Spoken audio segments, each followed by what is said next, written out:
Yan ang ating pananggala. Yung mensahe ng Diyos, yung kanyang mga salita, yung kanyang mga kalooban. Pagka yun ang lagi nating pinanghahawakan, malakas tayo.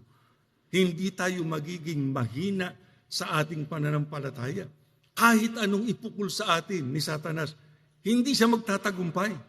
Sapagkat hawak-hawak natin yung taglay-taglay natin yung mga salita ng Diyos na dapat nating sampalatayanan.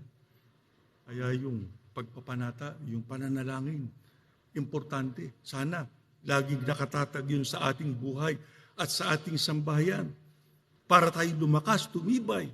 Huwag na tayong mahulog muli sa pagkakasala at maitaguyod natin ang paglilingkod na ito hanggang sa wakas. Kasi maraming gagambala sa atin. Mga problema, mga kaguluhan, mga iba't ibang uri ng kapighatiang dumarating sa buhay ng tao. Pero sabi ng Biblia, hindi natin papansinin yung mga walang halagang panggambalang yan.